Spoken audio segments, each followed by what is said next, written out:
సింగరేణి నల్ల బంగారం తెలంగాణకు కొంగు బంగారం.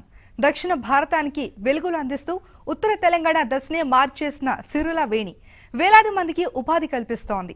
కేంద్ర రాష్ట్ర ప్రభుత్వాలకు వేల కోట్ల రూపాయల ఆదాయాన్ని సమకూరుస్తోంది. ప్రగతి పథంలో దూసుకుపోతోంది. మొత్తంగా చూస్తే ఈ బొగ్గుగని చరిత్రకు 131 ఏళ్లు. కానీ సింగరేణి గొడుగు కిందకు వచ్చి బుధవారంతో 100 ఏళ్లు నిండాయి. ఈ సందర్భంగా సింగరేణి ప్రస్థానంపై ఏబిఎన్ స్పెషల్ రిపోర్ట్.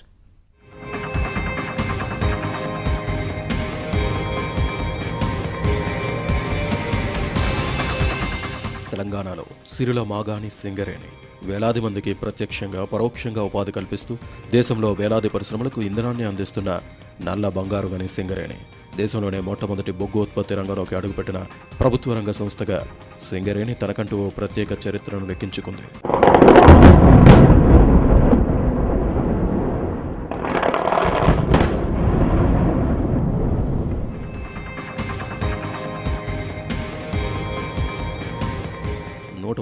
ఏళ్ల క్రితం ఓ చిన్న గ్రామంలో మొదలైన సింగరేణి సంస్థ క్రమక్రమంగా విస్తరించింది. జియాలజిస్ట్ డాక్టర్ విలియం కింగ్స్ ప్రస్తుతం ఇల్లెందు మండలంగా ఉన్న బొగ్గుట్టలో బొగ్గు ఉనికి కనుగొన్నారు. బ్రిటిష్ వారి పాలనలో 1886లో హైదరాబాద్ దక్కన్ కంపెనీ లిమిటెడ్గా ఇంగ్లాండ్ స్టాక్ ఎక్స్చేంజ్లో నమోదు చేయబడిన సింగరేణి సంస్థ 1889లో ఉత్పత్తిని ప్రారంభించింది. 1920 డిసెంబర్ 23న సింగరేణి క్యాలరీస్ కంపెనీ లిమిటెడ్గా రూపాంతరం చెందింది. ఈ లెక్కన సింగరేణి సంస్థ ఆవిర్భావానికి 100 ఏళ్లు నిండాయి.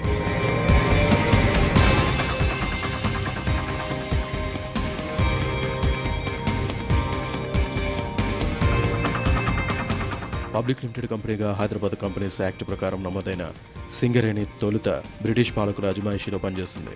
ఆ తర్వాత హైదరాబాద్ రాష్ట్ర నైజాం రాజు అజమాయిషీలోకి వచ్చింది. ఆంధ్రప్రదేశ్ రాష్ట్రం ఆవిర్భావం తర్వాత ప్రభుత్వ ఆధీనంలో కొనసాగింది. ఎన్నో కష్ట నష్టాలను భరించి అనేక సంస్కరణలు ప్రవేశపెట్టి ప్రస్తుతం విజయ పథంలో దూసుకెళ్తోంది.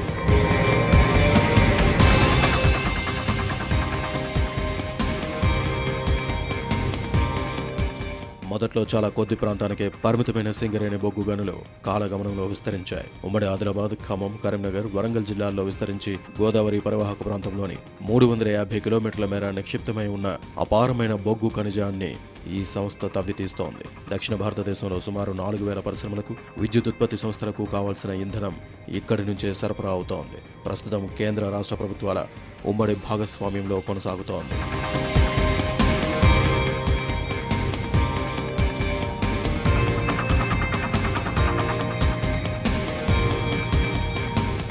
బొగ్గు నిల్వల గుర్తింపు ఉత్పత్తి ప్రారంభించినప్పటి నుంచి లెక్కిస్తే 131 ఏళ్ల చరిత్ర సింగరేణి సొంతం.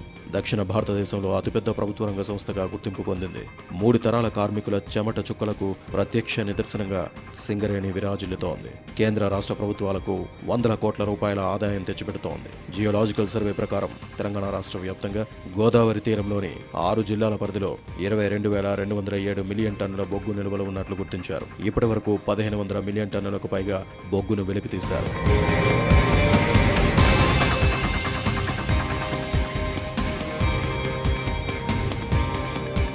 ఒకప్పుడు తట్టా చెమాస్తో బొగ్గు ఉత్పత్తిని ప్రారంభించిన సింగరేణి కాలానుగుణంగా కొత్త టెక్నాలజీని అందిపుచ్చుకుంటూ ఉత్పత్తిలో అనేక కొత్త రికార్డులు నెలకొల్పుతోంది. బొగ్గు ఉత్పత్తి కార్యకలాపాలు ప్రారంభమైన 1889లో ఏటా 59,671 టన్నుల బొగ్గు తవ్విన కంపెనీ ప్రస్తుతం 28 అండర్ గ్రౌండ్ బొగ్గు గనులు, 18 ఓపెన్ కాస్ట్ ప్రాజెక్టుల ద్వారా 70 మిలియన్ టన్నుల బొగ్గు ఉత్పత్తి లక్ష్యంతో దూసుకుపోతోంది.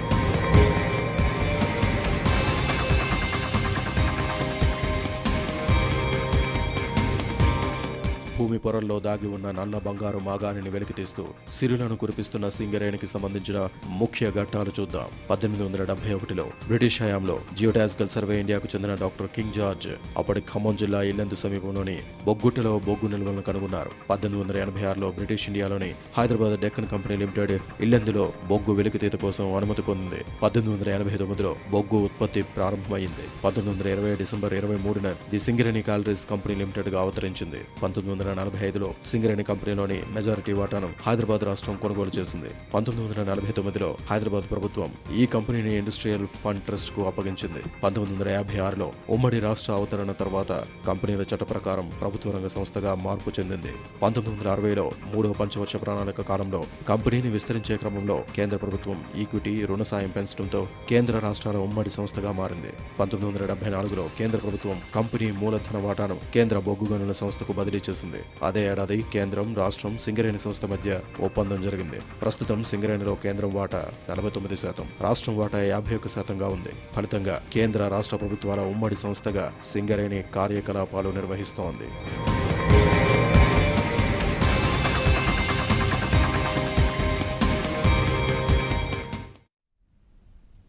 సింగరేణి ఉత్తర తెలంగాణలో ఆ పేరే ఒక ట్రెండ్.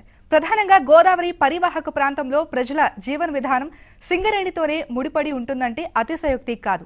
సింగరేణి బొగ్గు గనులు వెలిసిన ప్రాంతాల్లో స్థానిక పరిస్థితులు గణనీయంగా మారిపోయాయి. ప్రజల జీవన ప్రమాణాలు కూడా క్రమంగా మెరుగుపడ్డాయి.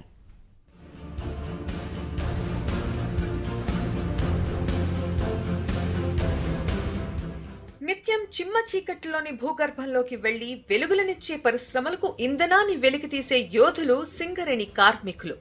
ఇప్పుడంటే మ్యాన్ రైడింగ్ యంత్రాలు వచ్చాయి. కానీ ఒకప్పుడు ప్రతి కార్మికుడు కిలోమీటర్ల కొద్దీ భూగర్భంలోకి నడుస్తూ వెళ్లి వరదలుగా పారే చెమటను లెక్క చేయకుండా బొగ్గును భూ ఉపరితలానికి తీసుకొచ్చేవాళ్లు.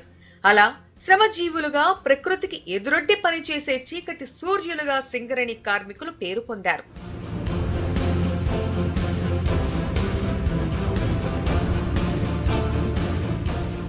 సింగరేణి గనులు వెలిసిన ప్రాంతాల్లో సహజంగానే సంస్థల్లో పనిచేసే కార్మికులకు తోడు అధికారులు ఇతర విభాగాల కార్మికుల సంఖ్యకు అనుగుణంగా వాళ్ల నిత్యావసరాలు తీర్చే క్రమంలో వ్యాపారాలు కూడా అభివృద్ధి చెందాయి. అటువైపు ఉమ్మడి ఆదిలాబాద్ నుంచి ఇటు ఉమ్మడి ఖమ్మం జిల్లా దాకా గోదావరి నదీ తీరం వెంట సింగరేణి కోల్ బెల్ట్ ఏర్పడింది. ఆ ప్రాంతాల్లో ఉపాధి కోసం సింగరేణిపైనే ఆధారపడి కొన్ని లక్షల మంది వివిధ రంగాల్లో స్థిరపడ్డారు.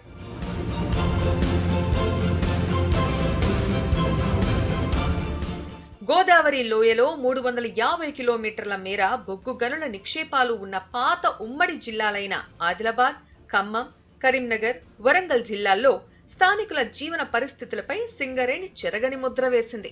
తెలంగాణ ఆవిర్భావం తర్వాత కొత్త జిల్లాలైన కొమరం భీం ఆసిఫాబాద్, మంచిర్యాల, పెద్దపల్లి, జయశంకర్ భూపాలపల్లి, ములుగు, భద్రాద్రి కొత్తగూడెం, ఖమ్మం జిల్లాల పరిధిలో సింగరేణి కోల్ బెల్ట్ ప్రాంతం విస్తరించింది.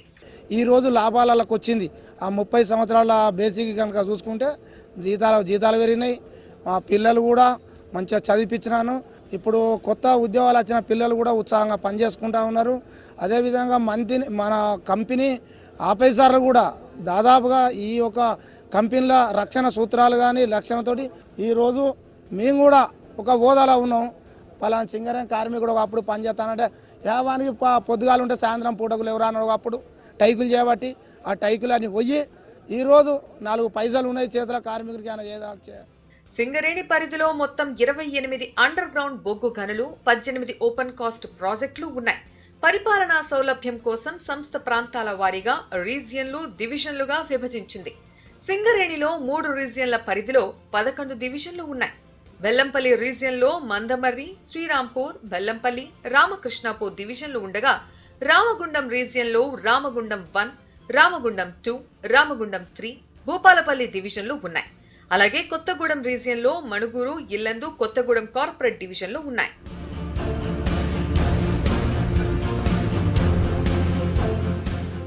గతంలో కొన్నాళ్లు సంక్షోభంలో కూరుకుపోయిన సింగరేణి ఆ తర్వాత పకడ్బందీ ప్రణాళికతో లాభాల బాట పట్టింది. ఆ క్రమంలో సంస్థ విజయాలతో కార్మికుల జీవితాల్లోనూ మార్పు వచ్చింది. ఒకప్పుడు కనీస సౌకర్యాలు లేక ప్రమాదపు అంచుల్లో పనిచేసిన కార్మికులను సంస్థ కూడా ప్రోత్సహిస్తోంది. మూల వేతనం, కరువు భత్యం, అటెండెన్స్ బోనస్ వంటి సౌకర్యాలు అందిస్తోంది.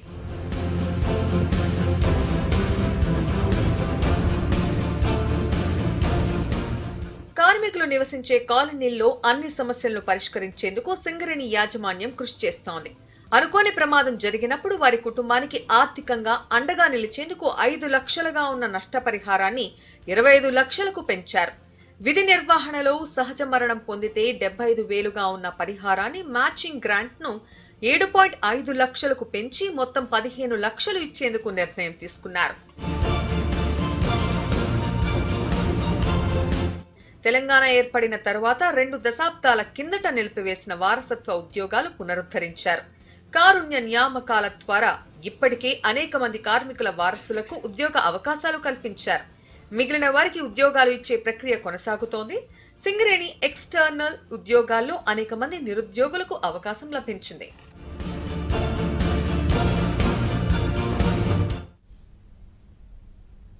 సింగరేణిని కొంతకాలం సంక్షోభం వేధించింది. ఆర్థికంగా నష్టాల్లో కూరుకుపోయింది. బీఐఎఫ్ఆర్ పరిధిలోకి వెళ్లింది. కానీ కాలం కలిసొచ్చి నిలదొక్కుంది. లాభాల బాట పట్టింది.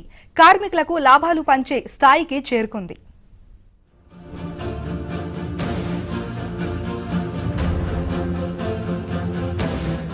ఒకప్పుడు సమ్మెలకు నిలయంగా సింగరేణిని చెప్పుకునేవారు. సింగరేణిలో పని విధానం, కార్మికుల కష్టాలు, జీతాలలో వ్యత్యాసాలు వంటివే వీటికి ప్రధాన కారణం. సంస్థ ఆవిర్భావం నుంచి సుమారు 475 సార్లు కార్మికులు సమ్మెలు చేశారు. ఫలితంగా 1991 నాటికి సింగరేణి ఆర్థిక పరిస్థితి దిగజారింది.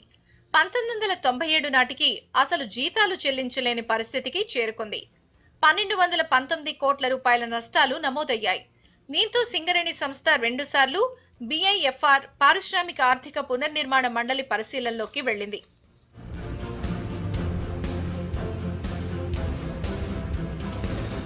అప్పటి ముఖ్యమంత్రి చంద్రబాబు చొరవతో కేంద్ర ప్రభుత్వం మారిటోరియం అవకాశం ఇచ్చింది. ఆ అవకాశాన్ని సంస్థ అందిపుచ్చుకుంది. అధికారులు, కార్మికులు సంఘటితంగా కృషి చేశారు. ఫలితంగా సింగరేణి లాభాల్లోకి ప్రవేశించింది. అంతేకాదు, ఎక్కడా లేని విధంగా సంస్థలో పనిచేస్తున్న కార్మికులకు లాభాలు పంచే స్థాయికి చేరుకుంది. ఇప్పుడు ప్రతి ఏటా సింగరేణి లాభాల్లో కార్మికులకు వాటాను పంపిణీ చేస్తున్నారు.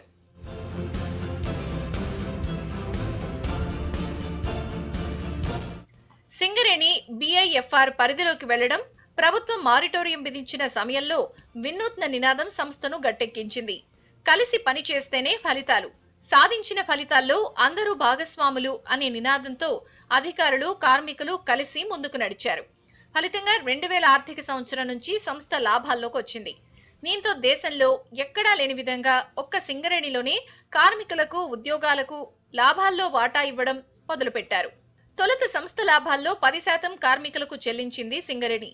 ఆ లాభాల్లో వాటా ఇప్పుడు 28% చేరింది.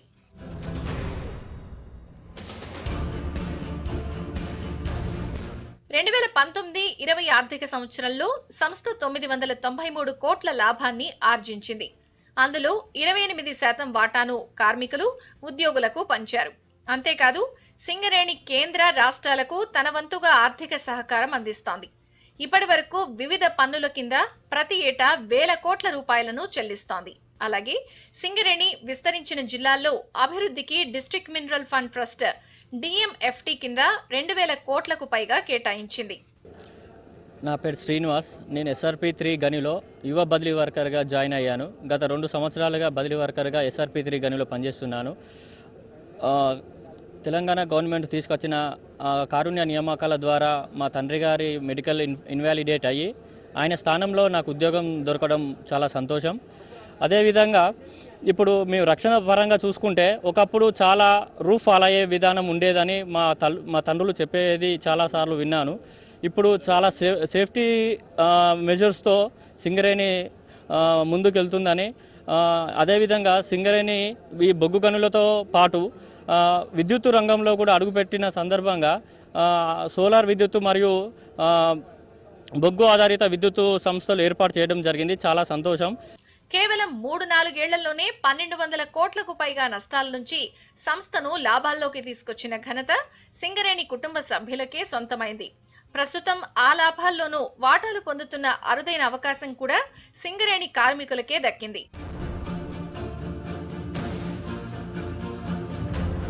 సింగరేణి అంటేనే కార్మికులు చెమటోడ్చే శ్రమజీవులు. ఇది ఒకప్పటి మాట. కానీ ఇప్పుడు కాలం మారింది. కార్మికులు భారీగా తగ్గిపోయారు. యంత్రాలు పుట్టుకొచ్చాయి. పనిలో వేగం పెరిగింది.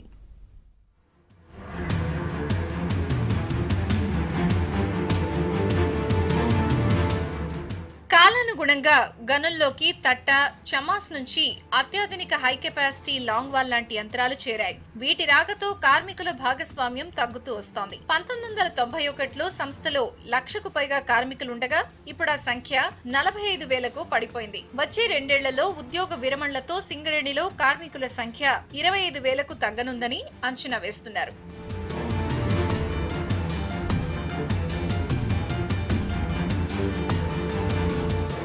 ఖాళీ అవుతున్న ఉద్యోగాల స్థానంలో కొత్త నియామకాలు జరగకపోగా తక్కువ ఖర్చు, ఎక్కువ ఉత్పత్తి కోసం భూగర్భ గన్ల కంటే ఓపెన్ కాస్ట్లకే యాజమాన్యం మొగ్గు చూపుతోంది. దీంతో కార్మికులకు ఉపాధి తగ్గుతోంది. అదే సమయంలో కాంట్రాక్ట్ కార్మికుల సంఖ్య పెరగడంతో తక్కువ జీతాలతో ఎక్కువ పని చేయాల్సిన పరిస్థితులు ఏర్పడుతున్నాయి.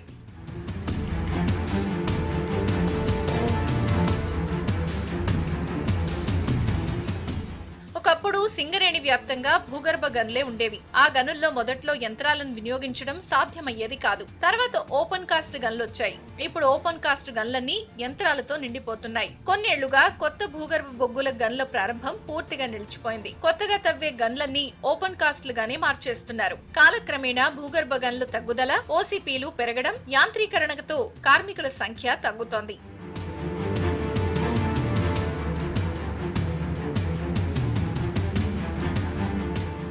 సింగరేణిలో మొదట్లో ఓపెన్ కాస్ట్ ప్రాజెక్టులో మాత్రమే భారీ యంత్రాలను వినియోగించారు. ఇప్పుడు భూగర్భ గనుల్లోనూ SDL, LHD, continuous miner, long wall, high wall టెక్నాలజీతో బొగ్గు తవ్వుతున్నారు. ఓపెన్ కాస్ట్ ప్రాజెక్టులతో సమానంగా ఆసియా ఖండంలోనే తొలిసారిగా సింగరేణిలో అడ్రియాల ప్రాజెక్టులో బొగ్గు ఉత్పత్తి జరుగుతోంది. ఓసీపీల్లో బొగ్గు తీసేందుకు గతంలో 35 టన్నులు, 60 టన్నులు, 85 టన్నుల కెపాసిటీ ఉన్న డంపర్లను వాడగా ఇప్పుడు 100 టన్నుల కెపాసిటీ ఉన్న డంపర్లు ఉపయోగిస్తున్నారు. గతంలో 1 క్యూబిక్ మీటర్ షావల్ స్థానంలో ప్రస్తుతం 15 క్యూబిక్ మీటర్ల షావల్స్ ను వినియోగిస్తున్నారు.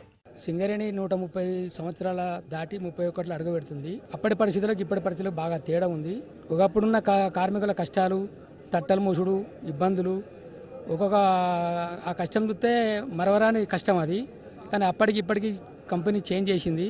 మంచి మిషనరీలు చేసుకొచ్చి కార్మికులకు కష్టం తప్పించింది. సెంట్రల్ గవర్నమెంట్ కానీ స్టేట్ గవర్నమెంట్ కానీ కాపాడి ప్రైవేట్ పరంగా చేయకుండా సింగరేణిని ఒక భవిష్యత్తుగా కాపాడాలని మనస్ఫూర్తిగా కోరుకుంటున్నాం.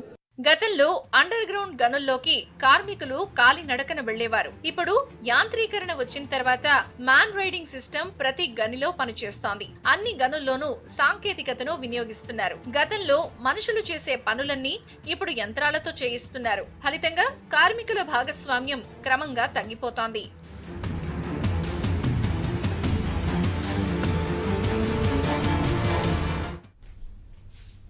ప్రభుత్వ రంగ సంస్థ సింగరేణికి ప్రైవేటీకరణ భయం పట్టుకుంది. ఇప్పటికే కేంద్రం గనుల ప్రైవేటీకరణను అమలు చేస్తోంది. ఈ నేపథ్యంలో సింగరేణికి భవిష్యత్తులో గనులు దక్కుతాయా లేదా అన్న సందేహం వ్యక్తమవుతోంది. అయితే వీటిని అధిగమించేందుకు సంస్థ ప్రత్యామ్నాయాలు అన్వేషిస్తోంది.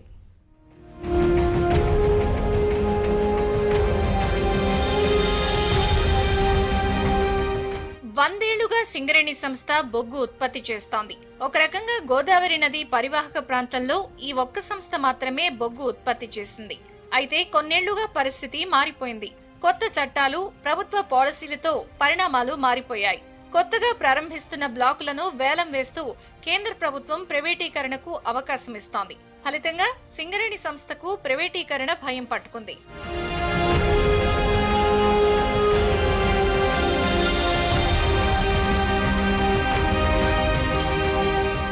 కొత్త చట్టాల ప్రకారం బొగ్గు గనుల ప్రైవేటీకరణతో కొత్త బ్లాకులు సింగరేణికి దక్కుతాయా అనే సందేహం కార్మికుల్లో నెలకొంది. ఇప్పటికే దేశంలో 50 బ్లాకులను ప్రైవేట్ వారికిస్తూ కేంద్రం నిర్ణయం తీసుకుంది. ప్రస్తుతం సింగరేణిలో 28 అండర్ గ్రౌండ్, 18 ఓపెన్ కాస్టుల్లో ఉత్పత్తి కొనసాగుతోంది. భవిష్యత్తులో చేపట్టే ప్రాజెక్టులు సింగరేణి అధీనంలో ఉంటాయా లేదా అనే అనుమానాలున్నాయి. వీటికి తోడు రాబోయే కాలంలో థర్మల్ విద్యుత్ కు పోటీగా సౌర, పవన, జల విద్యుత్ లాంటి ఉత్పాదక ఇంధనాల ప్రాధాన్యత పెరగడం బొగ్గు డిమాండ్ పై ప్రతికూల ప్రభావం చూపనుందని అంటున్నారు.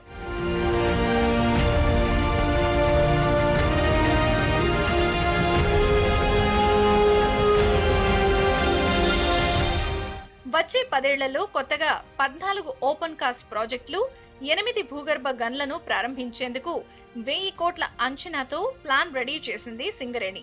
దీనికి తోడు ఇప్పటికే ఒడిశాలోని నైని బ్లాక్ ను, న్యూ పాత్రపాద బ్లాక్ ను సొంతం చేసుకుంది. 350 మిలియన్ టన్నుల బొగ్గు నిక్షేపాలున్న నైని బ్లాక్ ను డెవలప్ చేస్తోంది.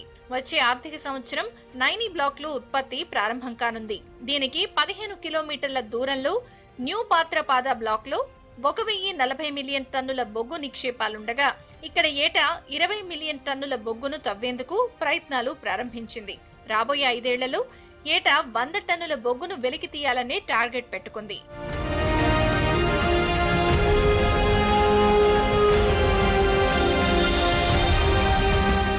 కాలక్రమేణా బొగ్గు ఉత్పత్తితో పాటు ఇతర రంగాలపైన సింగరేణి దృష్టి పెట్టింది. వ్యాపారాన్ని విస్తరించే క్రమంలో 2016లో మంచిర్యాల జిల్లా జైపూర్లో 1200 మెగావాట్ల కెపాసిటీ గల 2 విద్యుత్ ప్లాంట్లను ప్రారంభించి విద్యుత్ ఉత్పత్తిలోనూ రికార్డులు సృష్టిస్తోంది. అలాగే సోలార్ పవర్ ఉత్పత్తి పైన కంపెనీ ఫోకస్ చేసింది.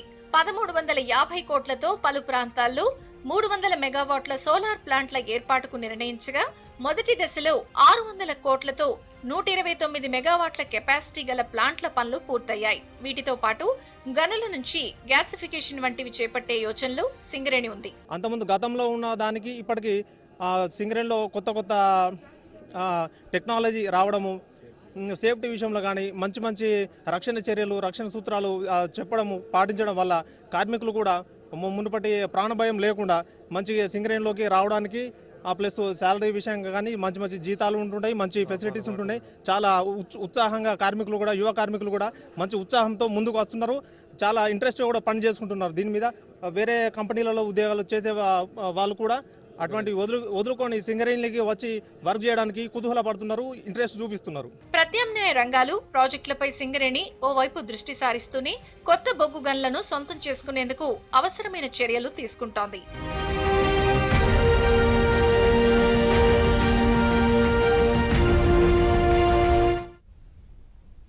విజయపదంలో దూసుకెళ్తున్న సింగరేణికి అప్పుడప్పుడు ఆటుపోట్లు కూడా ఎదురవుతున్నాయి. అవినీతి మరకలు, అక్రమాల పరంపర సింగరేణికి మచ్చ తెస్తున్నాయి. సంస్థ ప్రగతికి విఘాతం కలిగిస్తున్నాయి.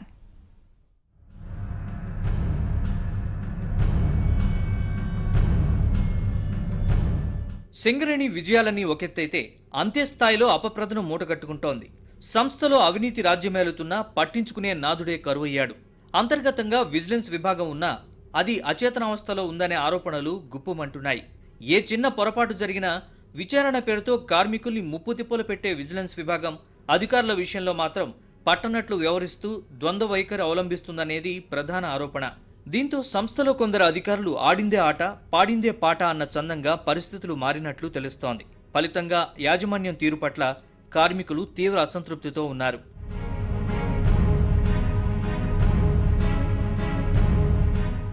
సింగరేణి ప్రధాన కార్యాలయంతో పాటు ఆయా ప్రాంతాల్లోని ప్రధాన ఏరియా ఆసుపత్రుల్లోనే అవినీతి జోరుగా సాగుతుందనే విమర్శలు ఉన్నాయి.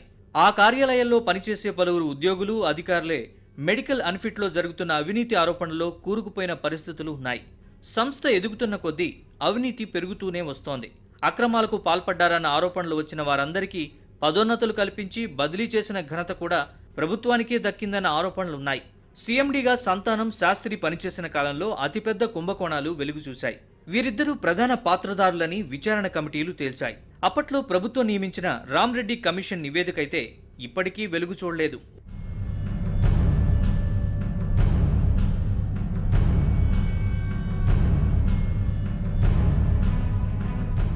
(1995) గోదావరి కని OCP 2లో యంత్రాల కొనుగోళ్లు అక్రమాలు జరిగాయని ఆరోపణలొచ్చాయి. దీనిపై శాసనసభ కమిటీని వేశారు.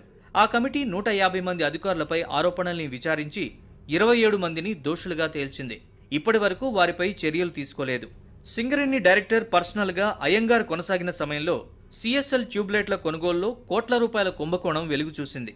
ఆయన్ని ఆ తర్వాత బదిలీ చేశారు. ఆ వ్యవహారంపై కనీసం విచారణ కూడా నిర్వహించలేదు. గోదావరి కని 7 LEP, GDK 8A ప్రమాదాల్లో పదుల సంఖ్యలో కార్మికులు చనిపోయిన ఘటనలపై విచారణ నివేదికలు కూడా బయటికి రాలేదు.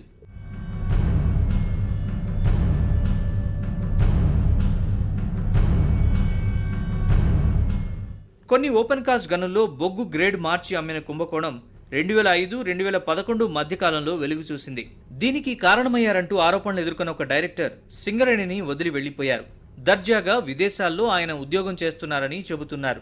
ఇదే కుంభకోణంలో పాత్రదారులైన కొందరికి పదోన్నతులు లభించాయని ఇప్పటికీ చెప్పుకుంటారు. గోదావరికని మేడిపల్లి ఓపెన్ కాస్ట్లో వెలుగు చూసిన మరో కుంభకోణంపై ప్రభుత్వ ప్రధాన కార్యదర్శి విచారణ చేపట్టారు. ఈ విచారణ న్యాయంగా జరగాలని కోరుతూ తానేమీ నేరం చేయలేదని ఒక డైరెక్టర్ ఇటీవలే సీఎస్కు రాశారని సమాచారం. ఇక ఓపెన్ కాస్ట్ గనుల్లో కాంట్రాక్టర్ల ద్వారానే మట్టి తొలగింపు పనులు సాగుతున్నాయి. టెండర్ల ద్వారా సింగరేణి ఓవర్ బర్డెన్ పనుల్ని కాంట్రాక్టర్లకు అప్పగిస్తోంది. ఈ టెండర్ల విలువ 100 కోట్లలో ఉంటుంది. కాంట్రాక్టర్లు, అధికార పార్టీ నేతలు, కంపెనీలోని కొందరు ఉన్నత స్థాయి అధికారులు కుమ్మక్కై అవకతవకలకు పాల్పడుతున్నారనే ఆరోపణలు ఎప్పటినుంచో ఉన్నాయి. సింగరేణిలో అవినీతి జరిగిందనేటువంటి అంశం తెరపైకి వచ్చింది. ముఖ్యంగా శ్రీరాంపూర్లో ఓపెన్ కాస్ట్లో జరిగినటువంటి అవినీతి ఏదైతే ఉందో అది మొత్తం ఇవాళ సింగరేణి వ్యాప్తంగా చర్చనీయమైనటువంటి అంశం ఉంది. అయితే ఈ సందర్భంగా కార్మిక వర్గానికి కానీ అధికారులకు కానీ లేదు ఈ అంశం పైన విచారణ చేస్తున్నటువంటి వాళ్ళందరికీ కూడా తెలియజేసేటువంటి అంశం ఏంటంటే ఇవాళ ఒక్క శ్రీరాంపూర్లో జరిగినటువంటి అంశం మాత్రమే కాదు, దాంట్లో ఏం నిజం ఉందో ఏం అబద్ధం ఉందో తేల్చాల్సింది విజిలెన్స్ అధికారులు. అదేవిధంగా సింగరేణిలో అనేక టెండర్లలో గందరగోళం జరిగింది, అనేక అంశాలలో కుంభకోణాలు జరిగినాయి.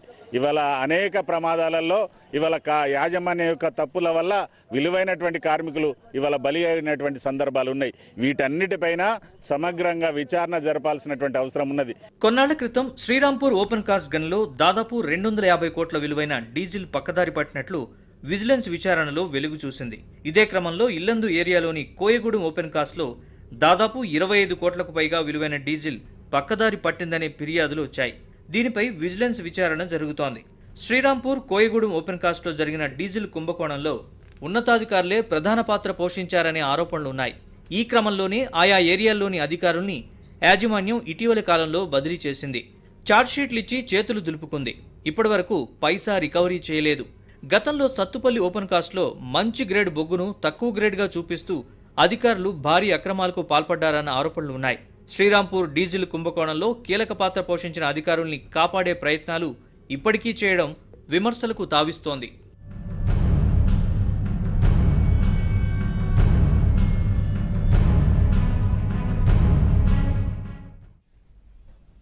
ఇది వాళ్ళ ABN special focus. Keep watching ABN Andhra Jyothi.